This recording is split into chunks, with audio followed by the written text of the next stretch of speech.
Hi, everybody. So thanks for coming and being interested in graphic facilitation. What I want to do, so again, I was one of the individuals that they said, hey, would you mind having a conversation about this today? So there's not a great structure that's planned here. So I'd like to make this a little interactive as well, because I want to ask questions of you. But first I want to start off and reflect back on the very first conversation that started this morning around titles, when Mick Winters was talking about that. And I really love this question in DC, actually, when people ask me, so what do you do? And I'm like, well, I'm a graphic facilitator. And they're like, what's that? I've never heard of that before.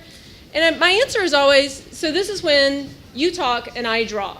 And then we really get an interesting conversation going, because it starts off with, so that means you're an artist. And I'm like, well, sorta. I actually have a business process background. I've done a lot of process improvement. I've worked as a GIS specialist. So those of you in the GIS, Geographic Information Systems world, it's all about mapping. I've worked as an archaeologist. It's all about mapping. Where's the information? How do you find it in the landscape? And really, when I think about what I do today in terms of graphic facilitation, it's again all about mapping. It's about mapping your dialogue.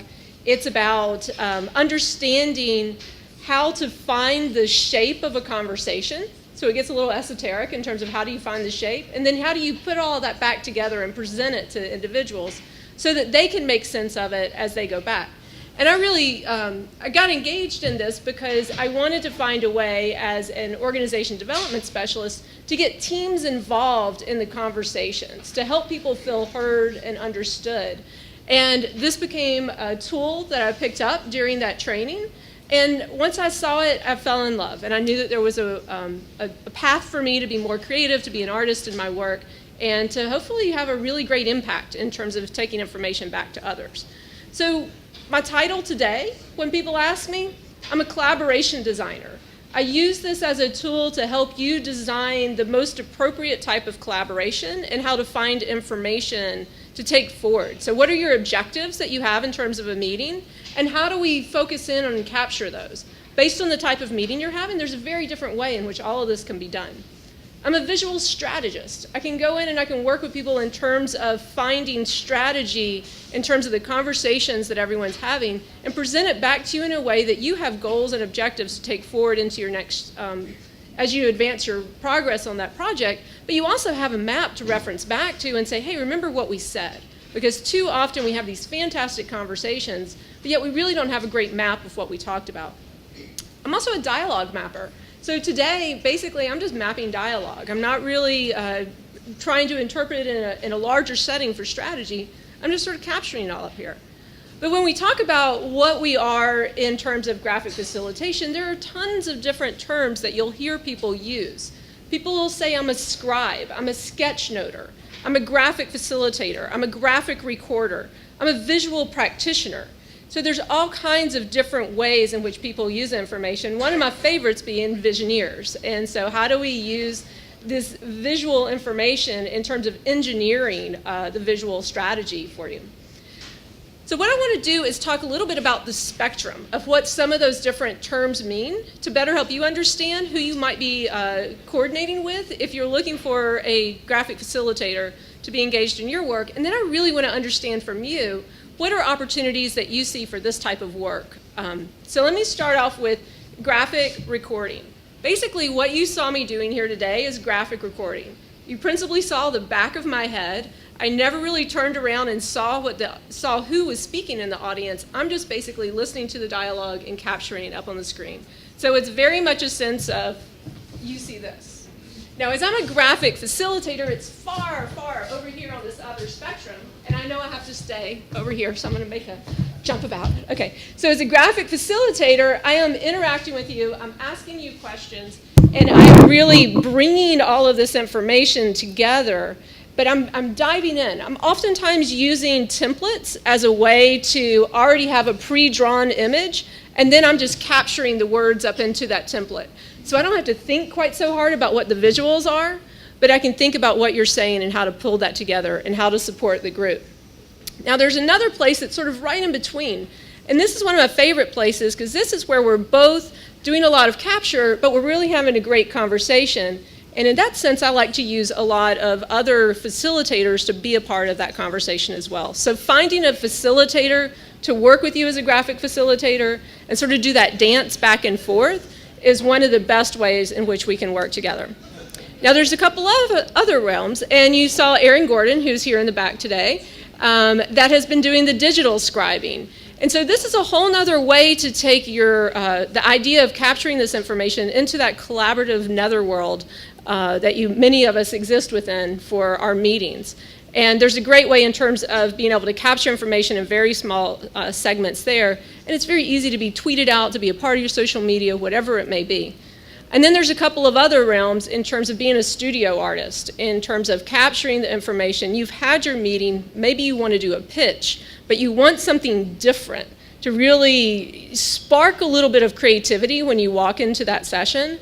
And so working with a graphic recorder is a way to also take all that information, put it together in an interesting and different style picture of which you can then travel into your sessions with. And I've also gone into sessions where I actually travel along with them as they're doing the pitch and capture the conversation that's being shared back from the user. So again, you really are telling the story of, as a user, as a designer, I want to hear from you, and here's the way in which I'm helping to capture it right in the moment. So I'd like to ask you all the question, who's used graphic facilitation before? Fantastic. So I've got one hand. Does anybody else in the back use graphic facilitators, graphic recorders?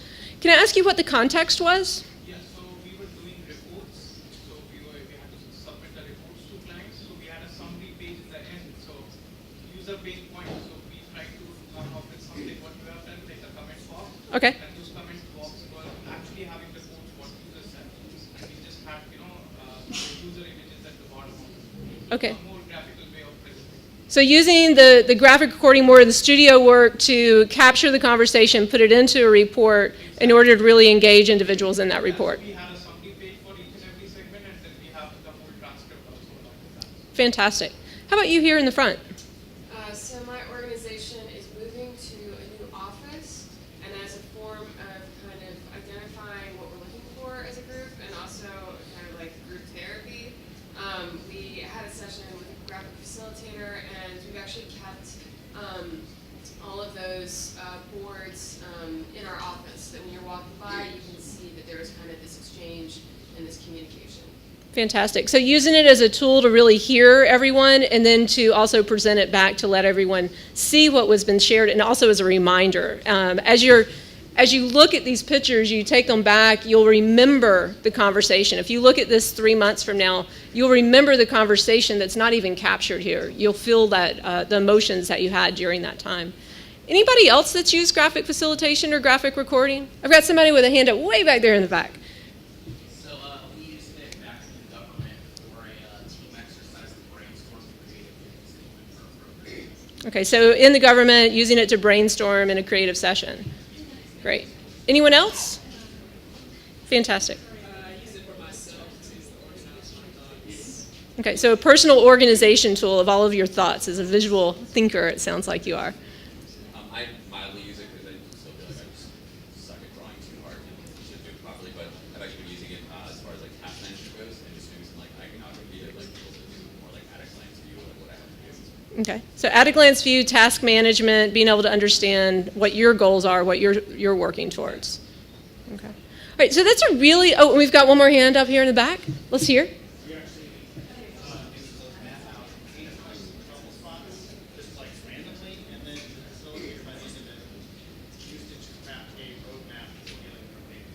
Okay, so for pain points, creating a roadmap in terms of, it sounds like trying to find solutions for the problem as well, in terms of moving forward.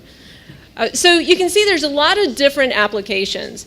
So I want to talk to you a little bit about how you can find out more about graphic facilitation and some of the different, if you're looking for a graphic recorder, where you can find one. So DC Graphic Facilitation Meetup is a group that I run. It's here, it's local. It's a lot of fun. We've got about 375 members now, I believe. I think a few more as we leave the session. And it's a really great community that's developing here, and we run sessions on a monthly basis. Where that group formed out of was a Design Thinking DC meetup, where sitting around, I'd be sketch noting the information. Everybody kept going, I know sketching a little bit, or I have a little bit of a visual library. Can you help me grow that library? And so with that, we grew an entire Meetup out of it, and we actually go around and we support other Meetup groups by doing graphic facilitation and those to have this big sort of summary takeaway. There's also the International Forum of Visual Practitioners, ifvp.org, and that's basically our mothership. This is our professional organization, of which there are over, I think it's about 350 global members. So you can look on that site, there's a member directory.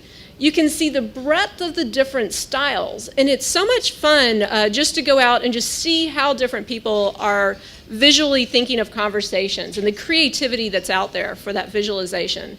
If you're doing a meeting in a city, you can find people that are in those locations, so you don't have to worry as much about if you're trying to bring in someone for travel. It can get a little expensive. So you can find people in the cities that you're in. But it's also just a great place to be a member of and to network and find this visual scribe tribe, as we call it, to really connect with and really continue and advance your own goals. IFEP is having a conference here, their annual conference this fall. So for any of you that have those training plan dollars, I encourage you to think about IFEP as a way to learn more about this. So basically, if there's any questions that you have about graphic facilitation, I'd be happy to answer them. But I just wanted to give you a little brushstroke of what we do and some opportunities for you to learn more about it yourself.